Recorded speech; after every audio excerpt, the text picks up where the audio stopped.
Boa noite, igreja. Paz e graça do nosso Senhor Jesus Cristo, amém? Estávamos num período de férias, retornando agora já essa semana.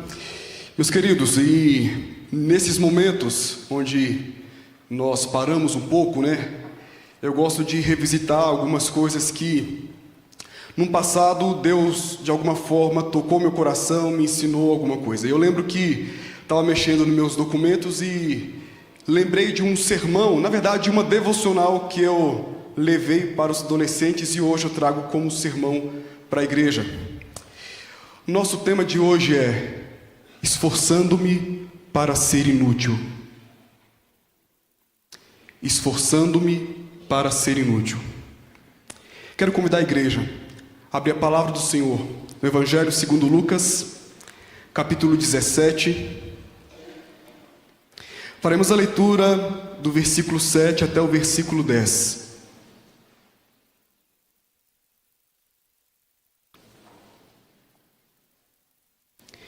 E assim diz a palavra do Senhor: mesmo assentados eu farei a leitura com toda a reverência.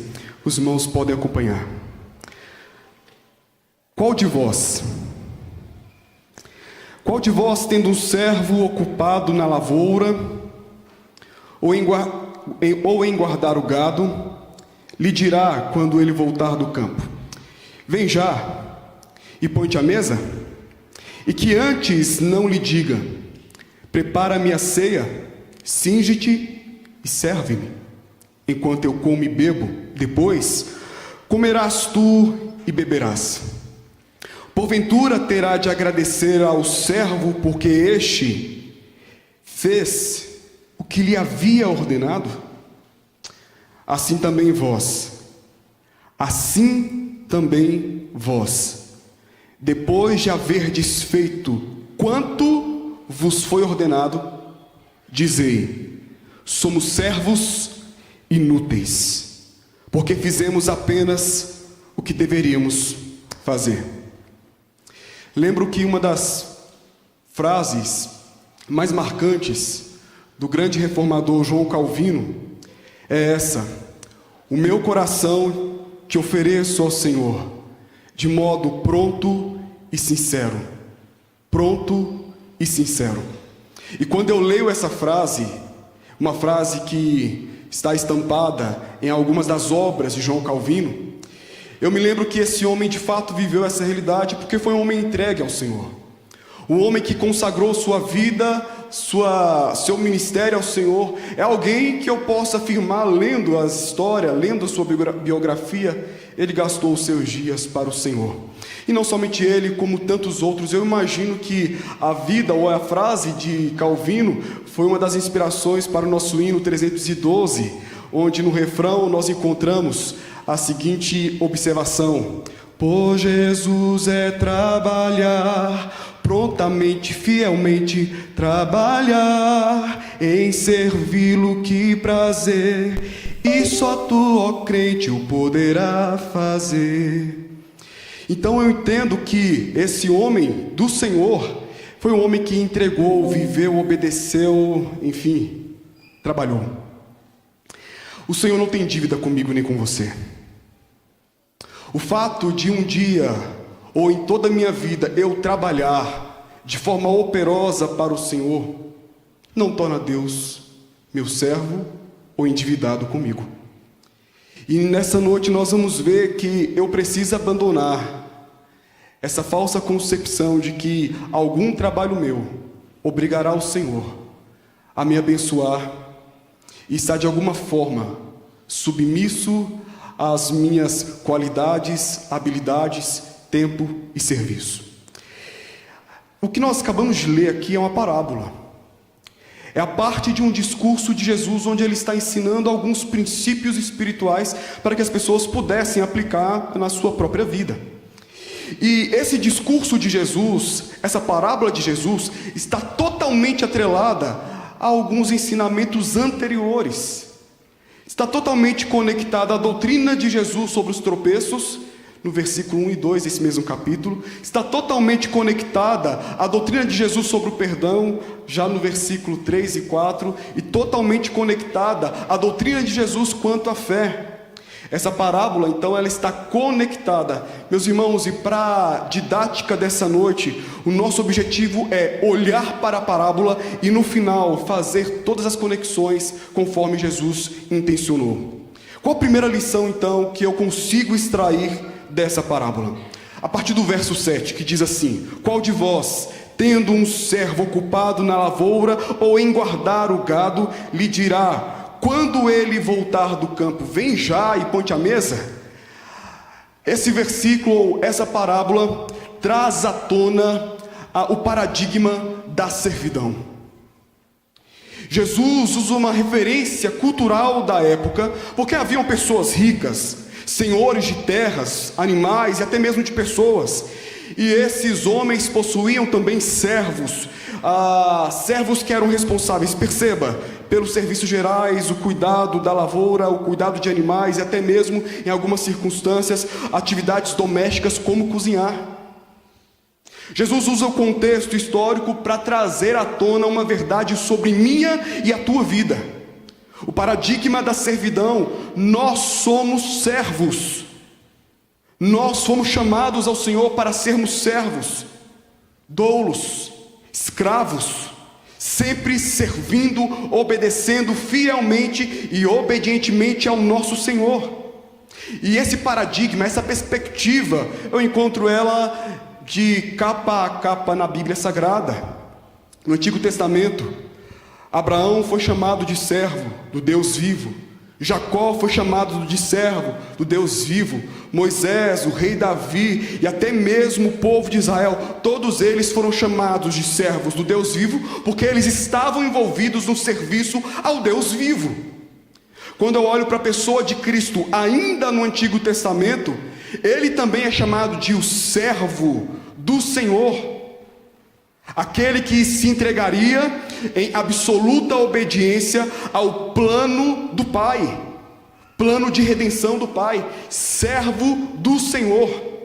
Quando eu olho para o Novo Testamento, eu encontro de novo esse paradigma aqui. Os apóstolos reconheciam a si mesmos como servos, servos de Deus, e também em alguns textos, servos de Jesus Cristo. Eles eram comprometidos com esse Senhor. Eles trabalhavam para esse Senhor, se gastavam para esse Senhor.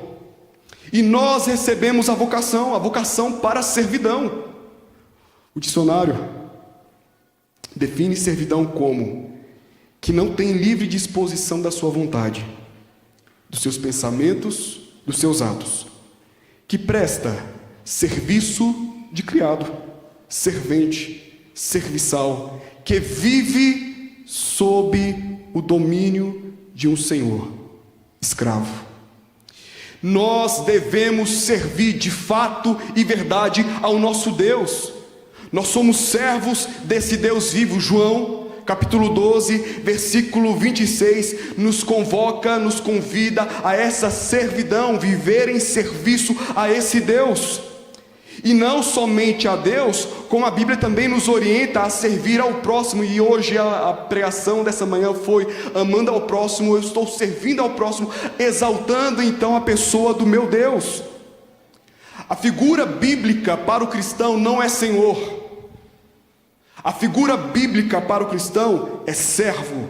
A Escritura nos exorta a viver de forma humilde, à semelhança de Jesus, o qual tornou-se servo submisso até a morte e morte de cruz diante de Deus Pai. Então, essa parábola lança luz sobre o paradigma da fé, que é a servidão. Qual de vós, tendo um servo, coloque-se no lugar do servo, você é o servo. Qual de vós, tendo um servo, ocupado na lavoura, ou em guardar o gado, lhe dirá quando ele voltar do campo, vem já, põe-te à mesa? Qual de vós? E que, continuando o texto, e que antes não lhe diga, prepara-me a ceia, cinge-te e serve-me, enquanto eu como e bebo. A segunda lição que eu consigo extrair dessa parábola é que todo servo, que entende-se por servo, ele trabalha por obediência. Essa é a segunda lição. trabalha por obediência, não trabalha esperando reconhecimento. Segundo o relato de Jesus, o servo, mesmo depois de trabalhar um dia inteiro, o dia inteiro, quando chega diante do patrão, do Senhor, ouve dele: ei, não acabou, vai lá, prepara-me uma comida, depois sirva-me. Então, aquele servo não deveria esperar um reconhecimento por ter trabalhado todo dia e agora no final da tarde, início da noite, fazer outro. Não, ele não deveria esperar reconhecimento. Trabalho para Deus não é moeda de barganha para com o próprio Deus. Eu não trabalho para o Senhor com segundas intenções. Se eu fizer isso, Deus me dará aquilo. Eu farei isso, certamente Deus me dará aquilo. Não, Deus nos abençoa sim, por sua exclusiva graça, bondade, mas Ele não se vê obrigado porque eu me gastei, doei, tive um bom comportamento, fui um bom servo, fiz aquilo que era minha obrigação. Meus irmãos, aqui eu abro parêntese para uma reflexão a respeito do orgulho que muitas vezes invade o meu e talvez o seu coração, que é o orgulho espiritual que invade o coração de alguns que estão servindo, trabalhando hoje na igreja. Muitas vezes o orgulho espiritual me faz acreditar em algumas mentiras. E a primeira mentira que o orgulho espiritual me faz acreditar é que sou algo além do que sou. O que isso quer dizer? Poderia existir no coração daquele servo, esse servo da parábola, a expectativa: trabalhei tanto, agora chegando lá na casa do patrão, certamente ele vai reconhecer que meu lugar não era lá, mas é na mesa, juntamente com ele. E o orgulho espiritual de pessoas que estão servindo pode nos levar a acreditar que somos aquilo que não somos. Permanecemos servos depois de trabalhar, e não Senhor. O orgulho espiritual também pode nos fazer acreditar que eu posso estar num lugar além do lugar onde eu estou. O meu lugar não é aqui com os animais. Meu lugar não é aqui pegando a enxada e trabalhando. Não, meu lugar é um lugar de honra, de destaque. Tenho certeza que o meu lugar é ao lado do meu Senhor, na mesa, sentado à destra dele, um lugar de honra. Muitas vezes aqueles que trabalham são levados pela vaidade e pela mentira diabólica de acreditar que o seu lugar não é onde ele deveria estar, mas um lugar além. E por fim, o orgulho espiritual nos faz acreditar que nós devemos ouvir algo além do que nos compete. Porque aquele homem estava sim querendo ouvir algo diferente. E aqui nós temos uma observação muito interessante de um grande teólogo do passado que dizia o seguinte, abre aspas: o orgulho espiritual é a maior porta de acesso da fumaça que sobe do abismo para obscurecer a mente e perverter a capacidade de julgar, bem como é o principal instrumento com o qual Satanás assalta os crentes, a fim de obstruir a obra de Deus. O servo deve trabalhar obedientemente, não com segundas intenções, não sendo levado por esse orgulho, essa vaidade espiritual, mas o servo deve trabalhar para o Senhor, crendo que Deus ordenou: eu farei, custe o que custar, venha o que vier, serei obediente ao meu Senhor, pronta e sinceramente. A terceira lição que nos salta aos olhos nessa pequena parábola eu encontro a partir do verso 10.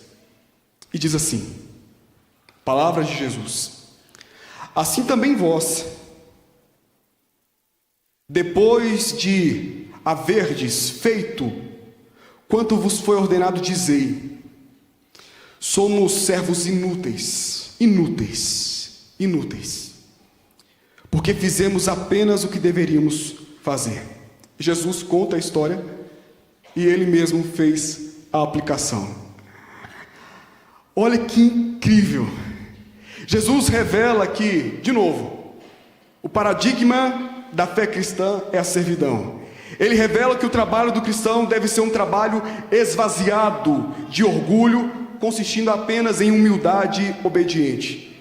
E Jesus aqui afirma que todos os trabalhadores humildes e sinceros, homens e mulheres que não pouparam esforços, homens e mulheres que colocaram a mão na massa, homens e mulheres que foram fiéis aos seus chamados, deveriam, no mínimo, no final de tudo isso, olhar para si e olhar para o Senhor e falar: eu sou servo inútil, porque fiz apenas o que eu deveria fazer.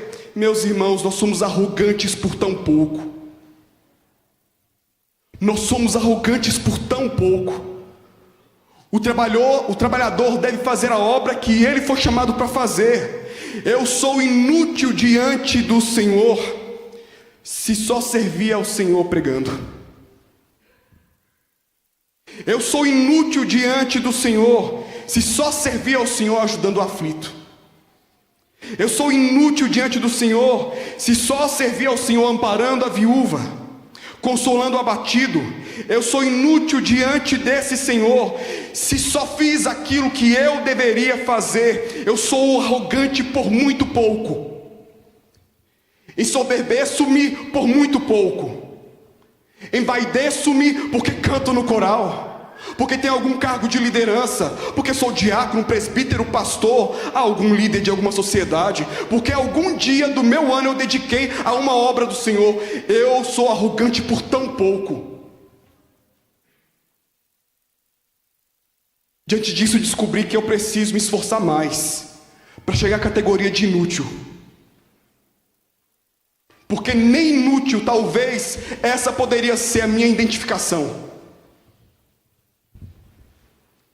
Nem inútil poderia ser, talvez, o designativo para a minha própria vida. Porque se eu amo, eu não faço mais do que minha obrigação. Se eu perdoo, eu não faço mais que minha obrigação. Se eu estou aqui e sirvo ao Senhor, eu não faço mais que minha obrigação. Eu sou servo, paradigma da cristandade. Eu sou servo desse Deus. Então tenho me esforçado muito para chegar a esse patamar tão elevado, que é ser um servo inútil.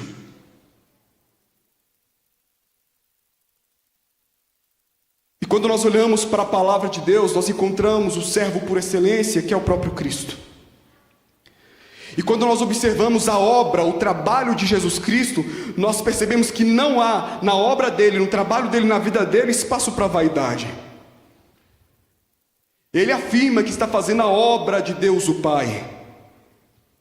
É ele que a palavra diz que se esvaziou e veio, se entregou e morreu, para que por meio de sua obra, seu trabalho, penoso trabalho, nós tivéssemos vida e vida em abundância. O servo por excelência mostra para mim e para você qual é o caminho que eu deveria hoje começar a seguir. E eu quero finalizar. Tenho esforçado para ser inútil, mas ao mesmo tempo eu faço uma reflexão. Meus irmãos, cá entre nós, sinceramente, nem todos têm gastado a sua vida na obra do Senhor.